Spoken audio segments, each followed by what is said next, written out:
The reader knows this story is told from a first-person point of view because A narrator outside of the story uses first-person pronouns to reveal his thoughts and feelings.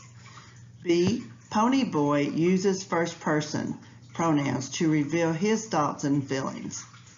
C, Johnny uses first-person pronouns to reveal his thoughts and feelings. Who is the primary protagonist of the story? A, Ponyboy, B, Johnny, C, Dallas. Number 3, listen to the following scene from chapter 4. Then one Sunday, I talked Soda into coming with Johnny and me. He didn't want to come unless Steve did, and Two-Bit decided he might as well come too.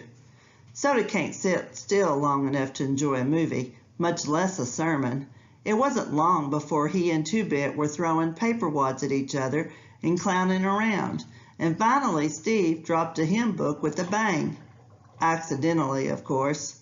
Everyone in the place turned around to look at us, and Johnny and I nearly crawled under the pews, and then Two-Bit waved at them. The passage above is an example of A, foreshadowing, B, climax, or C, flashback. Number 4, in chapter 8, when Ponyboy says, "I got an awful feeling something's gonna happen," this is an example of A, flashback, B, foreshadowing, or C, climax. Number 5, listen to the following sentence from chapter 5. We were careful with our cigarettes. If that old church ever caught fire, there'd be no stopping it. What could the reader have predicted based on this bit of foreshadowing? A, Ponyboy and Johnny were careful with their cigarettes. B, children would hide in the church. Or C, the church would catch fire. Number 6, Johnny is a blank. A, static character because he remains shy. B, dynamic character because he remains shy. Or C, dynamic character because he is shy in the beginning and becomes brave by the end. Number 7, listen to this sentence from chapter 10. Jerry's hopes that Soda was asleep were immediately ruined because he came running in, clad only in a pair of blue jeans.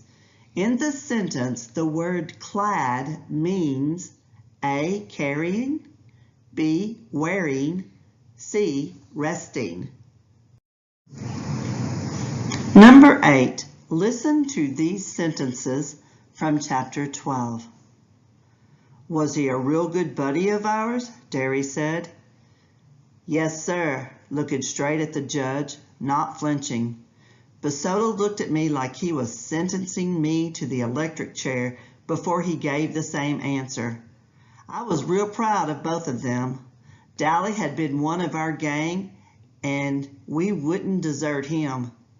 The underlined word could best be replaced with A, abandon, B, hot place with sand, C, treat.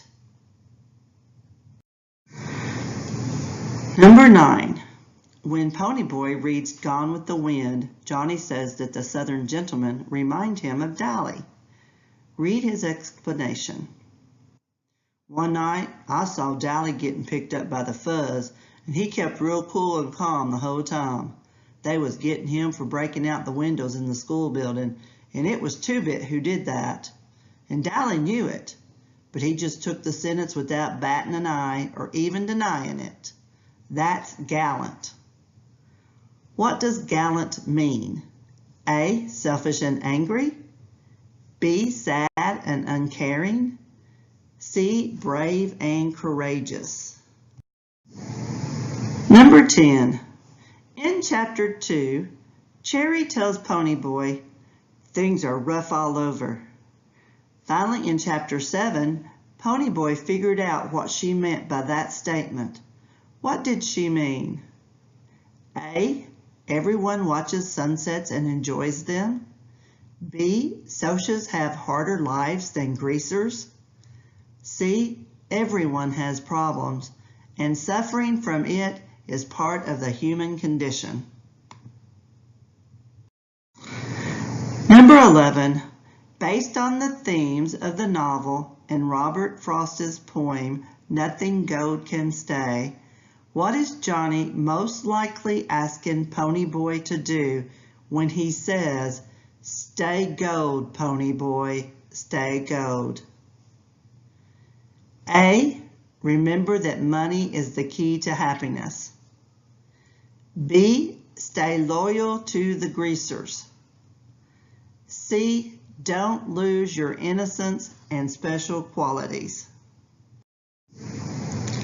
Number 12, which of the following statements is not true about 2-Bit Matthews?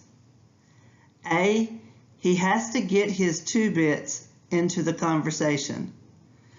B, he is very reserved and shy. C, he stole a black switchblade. Number 13, which of the following sentences is evidence that Jerry is selfless?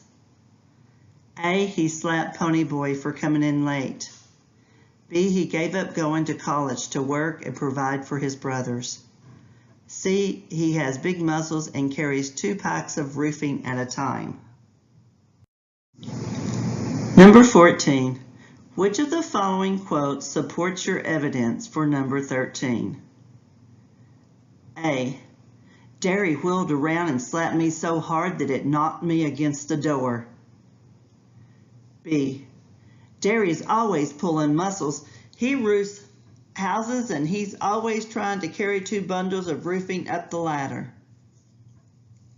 C, but we just didn't have the money for him to go to college, even with the athletic scholarship he won, and now he didn't have time between jobs to even think about college.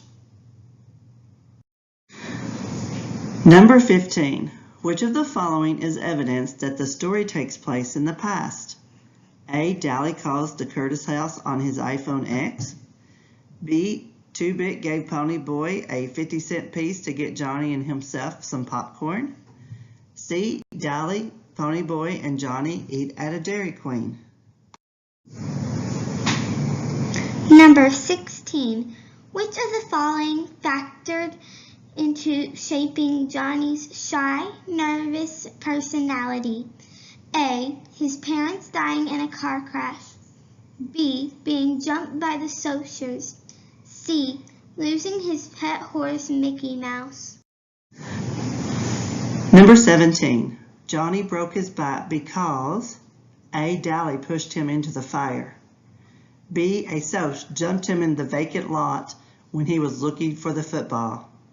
C, a piece of timber fell on him while he was pushing Ponyboy out the window. Number 18. Which of the following quotes supports your answer to number 17?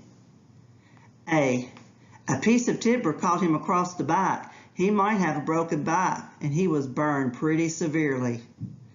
B, he burned one arm pretty badly, though, trying to drag the other kid out the window. C, they had caught him, and one of them had a lot of rings on his hand. That's what had cut Johnny up so badly. 19. Choose 2 of the following pieces of evidence that prove Johnny Cade is a hero. A, he stood up to Dally at the drive-in theater. B, he saved kids from a burning building. C, he says that he will kill anyone who jumps him again. D, he ran away to hide in the church.